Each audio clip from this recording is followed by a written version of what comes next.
Mi nombre es Antonio, y mi vida era la música de la tierra. Fui un artesano de instrumentos totonacas, el último que sabía construir la legendaria flauta del viento, cuyo sonido, decían los abuelos, podía hablar con los dioses. Mi taller, junto a una cascada sagrada en Veracruz, era mi santuario. Pero mi propio hijo, Javier, vio mi mundo no como un legado, sino como un negocio. Ahogado en deudas, intentó obligarme a vender nuestra cascada a una embotelladora de agua. Cuando me negué, en la orilla del río, me empujó rompiendo mis huesos y dejándome por muerto. No contento con eso, me abandonó en un asilo declarándome un viejo loco. Ahora, él cree que ha silenciado para siempre la vieja música, sin saber que dejó atrás el secreto para crearla. Y desde esta cama, desde este silencio forzado, voy a componer la sinfonía de mi venganza. Si crees que la voz de los ancestros es más fuerte que la codicia, por favor, suscríbete a este canal ahora mismo y dime en un comentario desde qué ciudad o país estás escuchando esta historia. Tu apoyo es la melodía que le da fuerza a mi corazón. El primer sonido que te ancla a la realidad cuando estás en el infierno es siempre el equivocado. Mi vida siempre sonó al murmullo del agua de la cascada, al silbido del viento entre los carrizos y a las notas melancólicas de las flautas que mis manos creaban. Era la música de la selva de Veracruz, una sinfonía de vida. Ahora, mi universo suena al goteo de una gotera en el techo, al zumbido de una luz fluorescente y a los quejidos de otros hombres que, como yo, han sido abandonados en este asilo. Abro los ojos y el techo es de un blanco hospitalario, un silencio visual que me tortura. Intento mover la pierna izquierda y un dolor agudo, un recordatorio de la caída, me roba el aliento y cualquier esperanza de volver a caminar por mis senderos. Les hablo desde aquí, desde la cama número 5 del asilo, la Casa del Sol, un nombre cruel para un lugar donde el sol nunca parece calentar de verdad. Tengo 73 años, me llamo Antonio y mi hijo Javier me ha dejado aquí para que me apague en silencio. Cree que me ha despojado de todo, mi tierra, mi arte, mi voz. Cree que el hombre que le enseñó a escuchar la música de la naturaleza ahora es solo un viejo sordo a la realidad. Pero se equivoca. Mi cuerpo está roto, pero mi oído, mi memoria musical, está más afinado que nunca. Y estoy escuchando, en la distancia, las notas desafinadas de su inminente destrucción. El recuerdo de mi último día como un hombre libre es una disonancia que se repite en mi mente. Fue hace un mes, junto a la cascada sagrada donde crece el carrizo especial para mis flautas. El aire estaba lleno del rocío y del perfume de la tierra mojada. Javier llegó, no con la paz de un hijo que visita, sino con la ansiedad de un hombre de negocios al borde de la quiebra.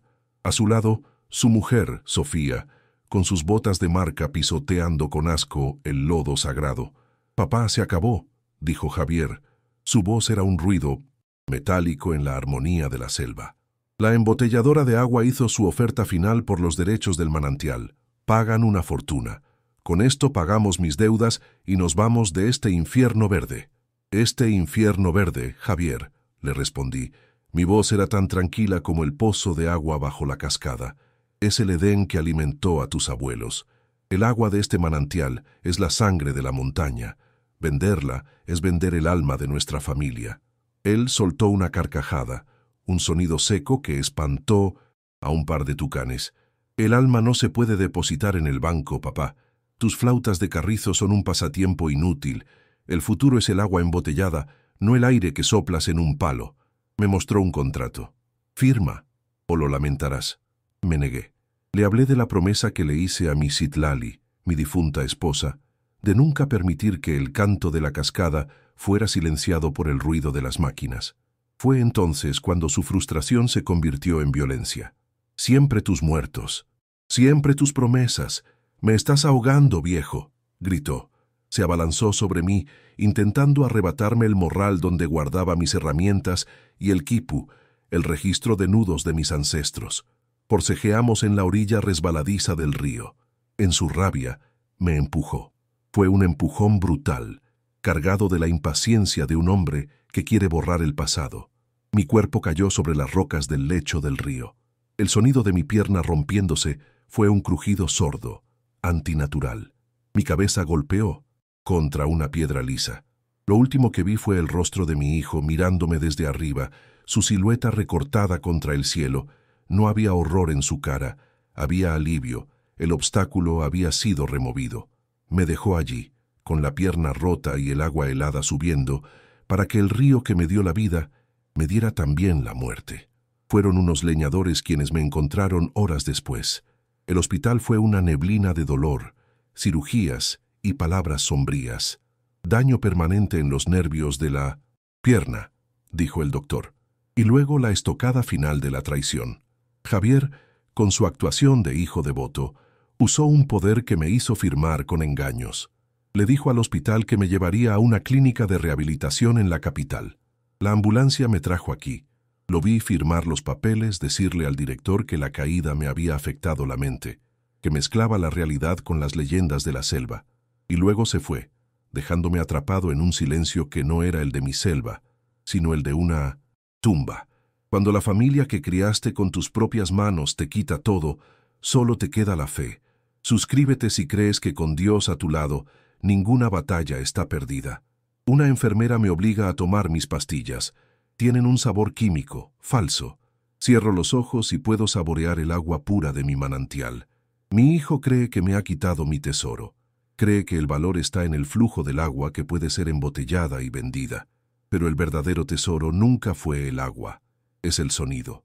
Mi Citlali, que en paz descanse, era la que tenía el oído de los dioses.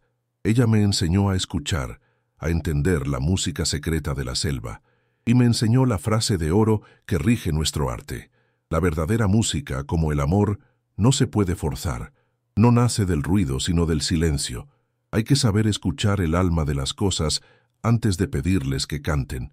Y el alma de mis flautas, el secreto de su afinación única que puede imitar el canto del quetzal y el rugido del jaguar, no está escrito en ningún papel. Está tejido en el quipu de mi bisabuelo, un conjunto de cuerdas y nudos que mi hijo despreció, creyendo que era un simple adorno de viejos. Ese quipu, el verdadero mapa de la música de mis ancestros, no estaba en el morral que mi hijo me arrebató. Lo llevo aquí, cosido en el forro de mi almohada. Mi hijo está a punto de vender agua, agua común y corriente, sin saber que el verdadero valor de esa tierra no es lo que se bebe, sino lo que se escucha. Y yo, desde este asilo, voy a encontrar la manera de que un músico, un verdadero artista, sople en una de mis flautas, y el sonido que producirá, el verdadero sonido de la selva, será el que anuncie al mundo la verdad de su traición y el que ahogue para siempre el ruido de sus ambiciones. Los días en este asilo son una sinfonía de la miseria, el goteo de la llave, el traqueteo del carrito de las medicinas, los quejidos de los otros ancianos. Todo es un ruido blanco, un sonido que no tiene alma y que intenta borrar la verdadera música del mundo que aún vive en mi memoria. Mi cuerpo, con esta pierna inútil que me ancla a la cama, se ha convertido en una jaula. Pero mi mente, amigos míos, es un pájaro que vuela libre. Vuela a mi cascada, escucha el murmullo del agua, siente la vibración de los carrizos esperando a ser cortados. Y en esos vuelos, en esos sueños despiertos, afilo mi plan. Mi hijo, Javier, cree que ha ganado. Me lo contó una de las enfermeras leyendo el periódico local. Mire, don Antonio, su hijo es un hombre importante. Dice aquí que la nueva agua de Manantial Vargas va a crear muchos empleos. Vi la foto de mi hijo sonriendo, de pie junto al río, con los ejecutivos de la embotelladora. Estaban profanando mi lugar sagrado con sus trajes y sus promesas vacías. No saben que el verdadero valor de esa agua no está en su pureza, sino en el secreto que alimenta.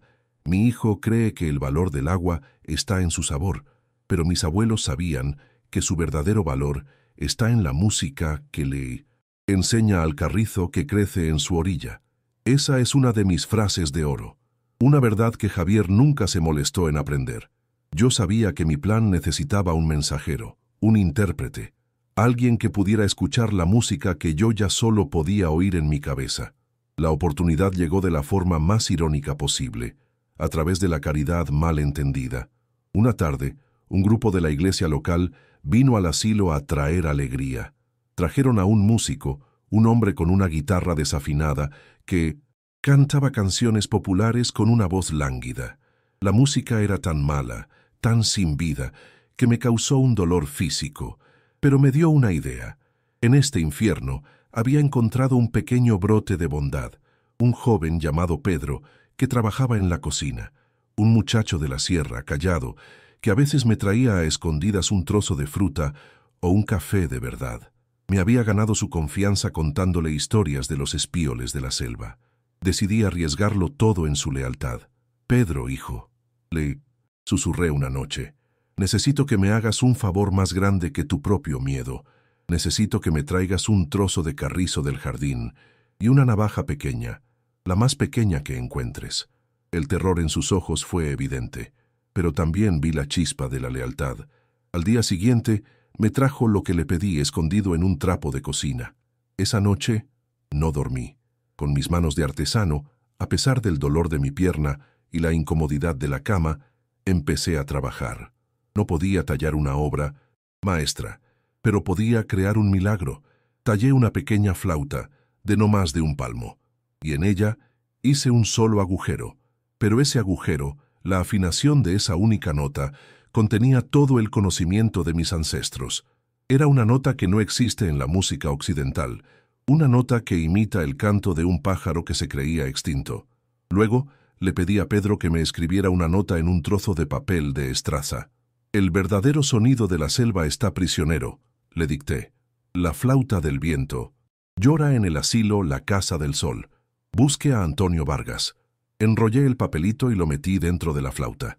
«Necesito que envíes esto», le dije a Pedro, dándole la dirección de la única persona en el mundo que podría entender mi mensaje. La doctora Sofía Reyes, la etnomusicóloga más brillante de México, en el Conservatorio Nacional. Las semanas que siguieron fueron una agonía. ¿Habría enviado Pedro el paquete? ¿Habría llegado? ¿O estaría mi pequeña flauta perdida en algún rincón del sistema postal mexicano? Y un día, cuando ya había perdido casi toda esperanza, una mujer que no pertenecía a este mundo de decadencia entró en mi cuarto. Era joven, con el cabello negro recogido en una trenza y unos ojos que brillaban con una inteligencia y una pasión que me recordaron a mi Citlali. En sus manos sostenía mi pequeña flauta de carrizo.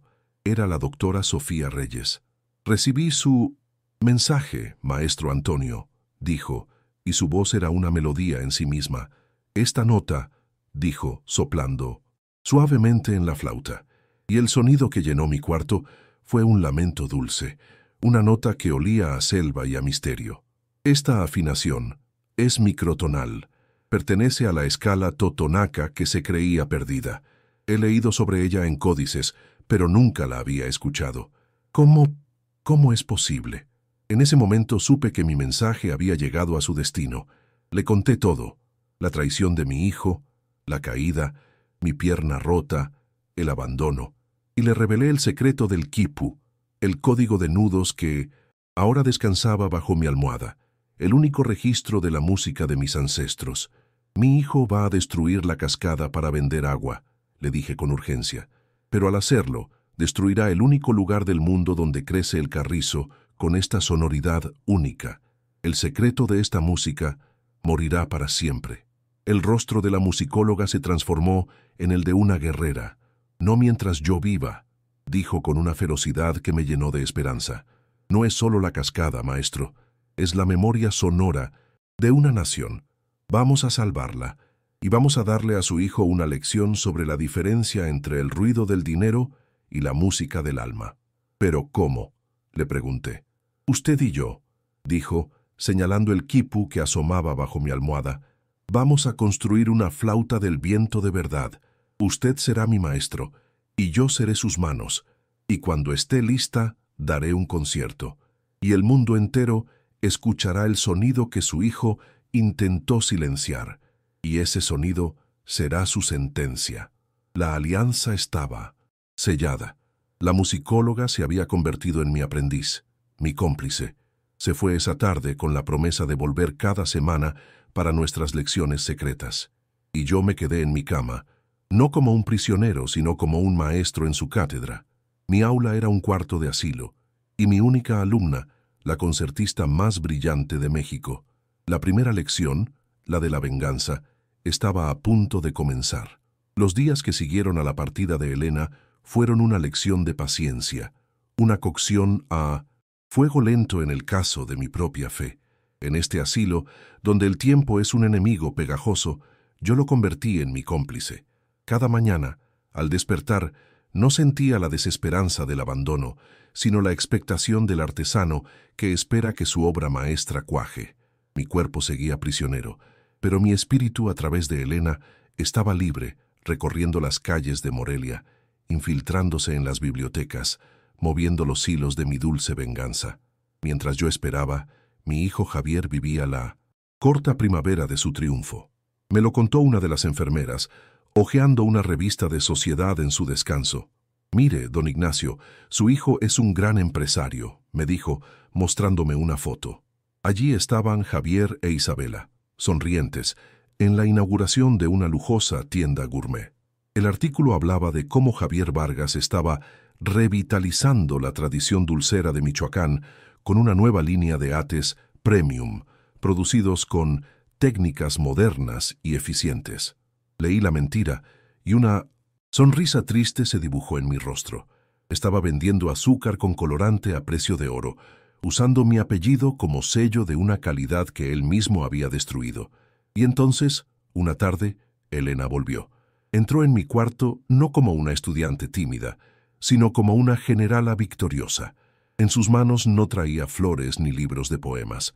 Traía una carpeta abultada.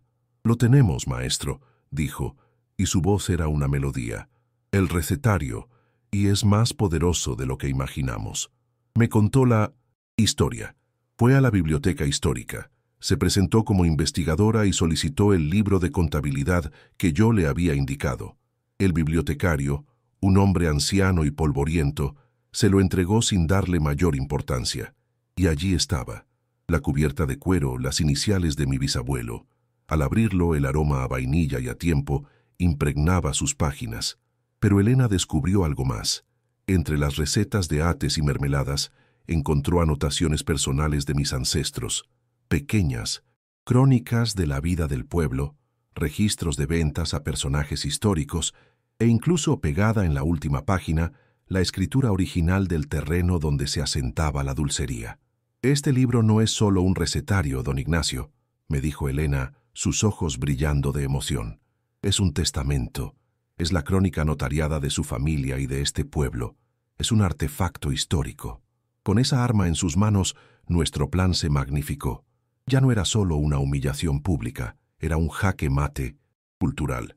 «No vamos a filtrar la receta todavía», dijo Elena, su mente de estratega trabajando a toda velocidad. «Primero, crearemos el escenario. Fundaremos el Premio Nacional a la Autenticidad Gastronómica Rosa Ramírez, usando el nombre de mi esposa. Lo anunciaremos en todos los periódicos. Y el premio para el ganador del mejor dulce tradicional de México no será dinero. Será el honor de recibir en una ceremonia de gala la receta original y perdida del ate real de Morelia, extraída de 1910. Este libro, que presentaremos como un tesoro nacional recién descubierto. El plan era sublime. No estábamos atacando a mi hijo, estábamos celebrando la tradición. Estábamos creando un evento tan prestigioso, tan auténtico, que la marca moderna y eficiente de Javier se vería como lo que era, una imitación barata, un fraude. La noticia del premio se esparció como pólvora. El mundo gastronómico de México se volvió loco. Chefs, historiadores, programas de televisión, todos hablaban del misterioso recetario perdido y del prestigioso premio. El nombre de mi familia estaba en boca de todos, asociado a la autenticidad, a la excelencia. Puedo imaginar la reacción de Javier, su confusión, seguida de pánico. Él, que había buscado el libro por todas partes, ahora se enteraba de que el tesoro que creía perdido estaba a punto de ser regalado en una ceremonia pública, y él no podía hacer nada para reclamarlo. Si lo hacía, tendría que admitir que el libro existía, que su padre no estaba senil, y que Su propio producto era una copia sin valor. Su mentira se había convertido en su propia jaula. Mi padre solía decirme una de sus frases de oro: el buen dulce, hijo, no necesita gritar su dulzura. Su propio aroma atrae a los que saben apreciar la calidad. Y el aroma de nuestra verdad, de nuestra autenticidad, estaba atrayendo a todo el país, mientras el producto de mi hijo empezaba a oler a desesperación. La noche antes de la gran ceremonia del premio, Elena vino a verme. Me trajo un pequeño trozo de ate, hecho por ella misma siguiendo la receta original. Lo probé, y en su sabor sentí el abrazo de mi rosa, la sonrisa de mi padre, el legado de mi familia. Las lágrimas rodaron por mis mejillas. Eran lágrimas dulces, las primeras en mucho tiempo. La noche de la ceremonia del Premio Nacional a la Autenticidad Gastronómica Rosa Ramírez fue una noche que Morelia nunca olvidará. Y yo, desde la soledad de mi cuarto de asilo, la viví a través de una transmisión en vivo que Elena organizó en secreto en una tableta. La imagen era temblorosa, pero el sonido era claro. El evento se celebró en el patio del Conservatorio de las Rosas, un lugar mágico, lleno de historia y de música. Vi a los chefs más importantes del país, a los críticos, a las personalidades de la cultura, todos vestidos con sus mejores galas, y en el escenario, un jurado de maestros cocineros de la vieja escuela, listos para juzgar las creaciones de los finalistas. Mi hijo, Javier, estaba allí, no como participante, sino como invitado. Elena me contó que había movido todas sus influencias para conseguir una invitación.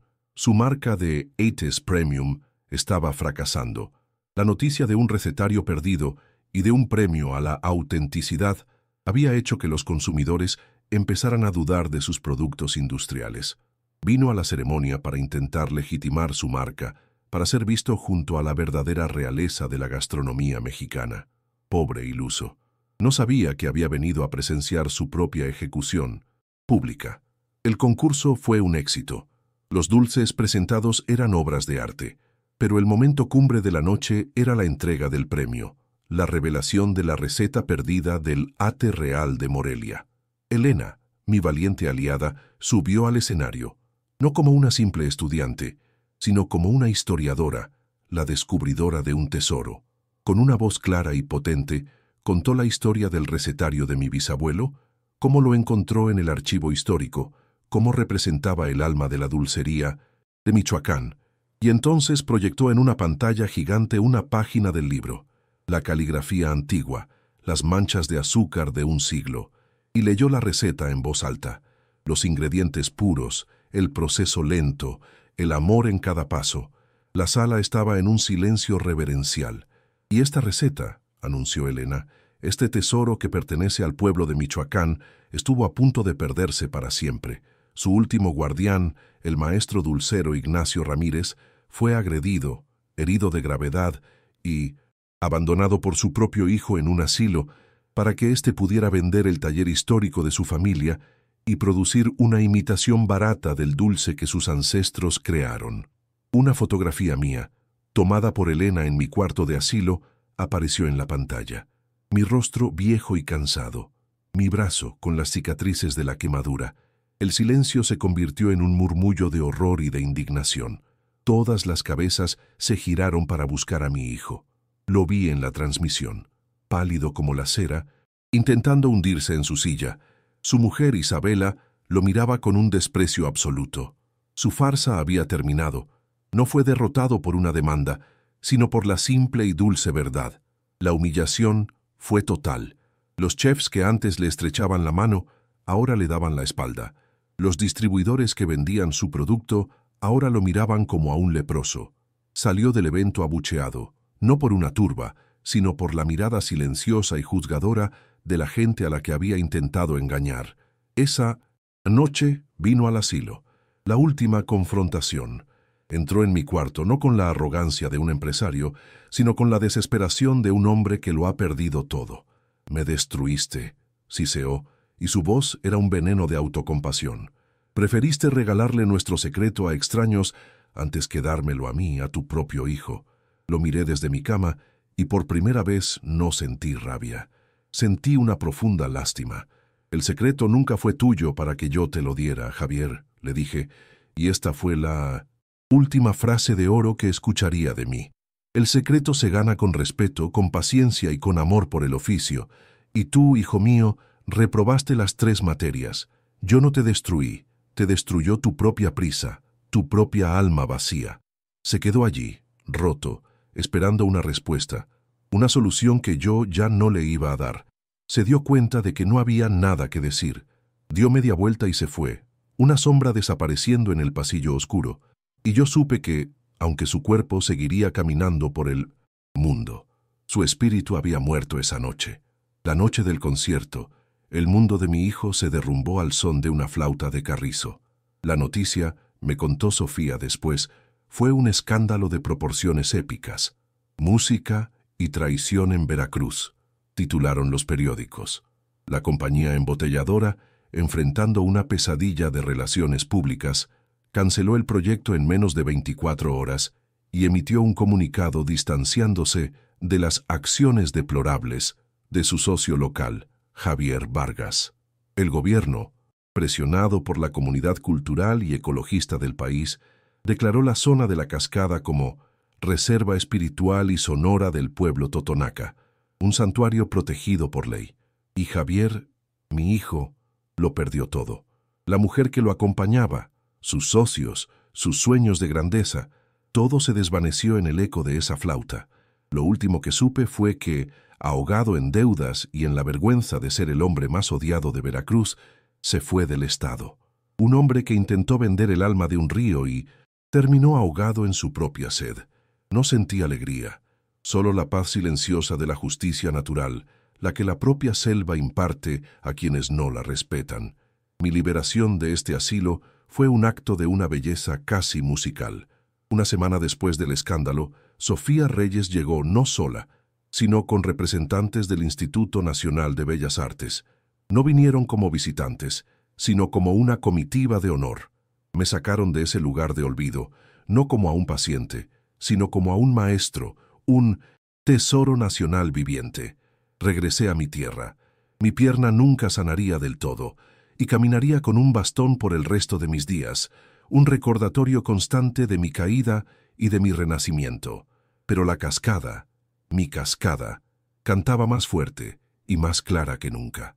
Con la ayuda de Sofía y de las donaciones que llegaron de músicos y amantes de la cultura de todo el mundo, no solo reconstruimos mi vida, construimos un sueño. Fundamos el Centro de la Memoria Sonora Antonio Vargas.